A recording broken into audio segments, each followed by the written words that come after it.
We generated over 1.4 million new site visitors for our clients in 2023 with AI-assisted content. In this video, I'll walk you through a few examples to help you to understand whether or not AI-assisted content works for SEO. And I'll help you to create a complete implementation plan so that you can leverage AI to increase your site traffic rapidly and grow your business profitably through SEO. If it's your first time here, Amir and I started Trailblazer Marketing to help companies to grow profitably through SEO-led content marketing. My goal is to share all of our learnings on this channel to demystify SEO for you, to help you to grow profitably with SEO as well.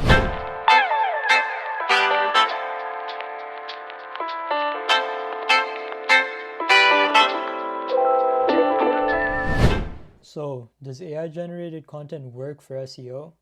My quick answer is yes, but that doesn't mean that you can generate 100 blog articles with a one-click SEO solution today and expect your SEO to improve. Google released an update on the Google Search Central blog in March, which addressed this question head-on. I'll link the article down below, but essentially they're still rewarding high-quality content, however it's produced. Google is completely fine with AI-generated content as long as it's genuinely helpful for the reader. And the way that Google determines if content is helpful is through their EEAT framework, which stands for expertise, experience, authoritativeness, and trustworthiness. Let's take a deeper look at this and walk through some examples of EEAT. Starting with expertise, Google first checks if the company or author that's writing the post has some real experience in that space. Is the content thin and just written to manipulate the search engines? Or does the author make a real effort to showcase their knowledge? For example, a CRM company most likely won't have the experience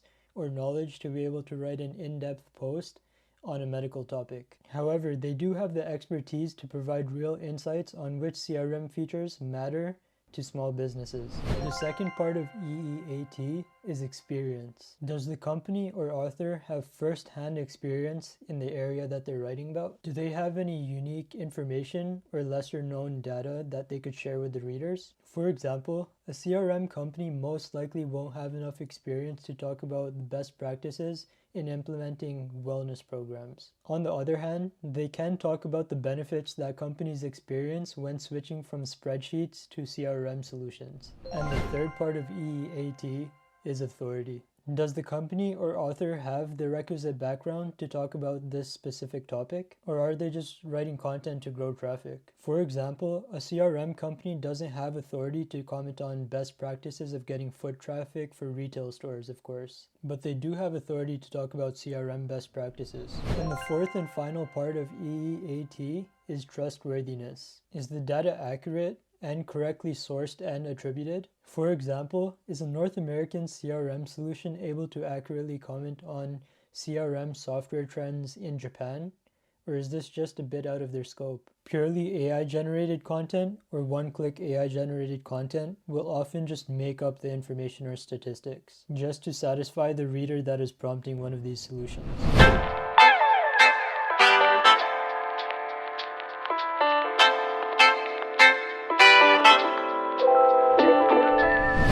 Now that we covered EEAT, I'll walk you through a few examples of Google algorithm updates to give you a better understanding of the effectiveness of AI-generated content. Google released an update on their blog that stated that using automation, including AI, to generate content with the primary purpose of manipulating ranking in search results is a violation of Google's spam policies. Google recognizes these types of practices as spam.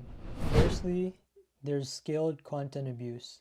So scaled content abuse is low quality, unoriginal content which is created at scale. The second one is site reputation abuse.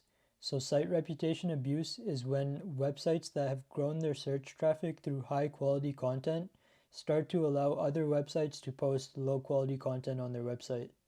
So this is also known as parasite SEO. To give you an example, imagine if New York Times started to allow other websites to post low quality content on their website.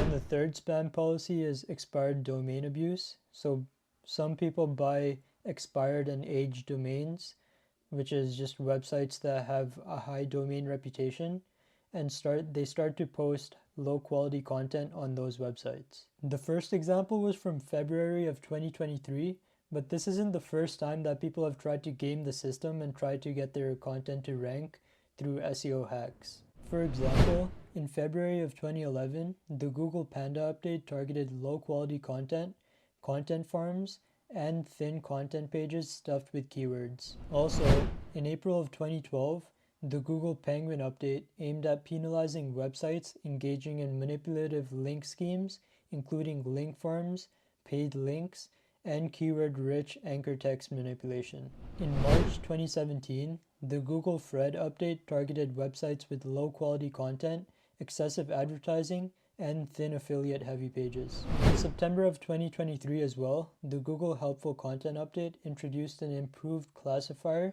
that more readily targets and cracks down on unhelpful content. Since the update, content that Google deems was primarily written for SEO purposes rather than for people, and content that provides subpar UX has suffered the most. And for the final example, currently the March 2024 core updates are rolling out, and it's affecting websites that used low-quality SEO growth methods. Ian Nuttall has tracked the index status of nearly 50,000 websites to measure the impact of AI spam. In his research, he shows that 1.7% of sites got hit, and a total of 20 plus million organic visits were lost across these 50,000 websites, and over 446,000 worth of display ad revenue was also lost. Actual numbers are likely much higher because Ian is just tracking 50,000 websites.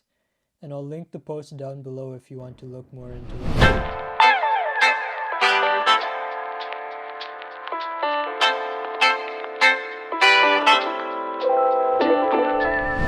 So here's what you should do if you're using AI to generate content. Our advice is that you should use AI for content creation, but you should still keep humans in the equation. Remember, your goal is to generate high quality, original content that's genuinely helpful for the readers. And you most definitely cannot do that using one-click AI-generated content solutions. Humans should be writing the content skeleton and doing the research, and you can use AI to help in the writing process. Once you've used AI to actually write the content, you should make sure that there's a human review process to make sure that the data is accurate and that the blog post is a high-quality blog post.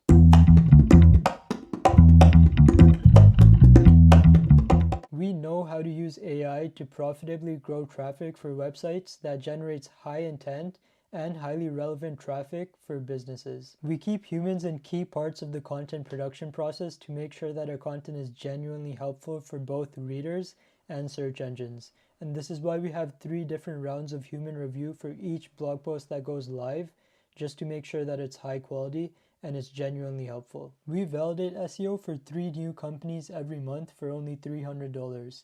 You can also validate SEO for your company next month. All you have to do is schedule a call to see if you qualify. Next, you should watch our recent video, which is a 5-step guide on how we generated over $40,000 a month of new business for our client with SEO.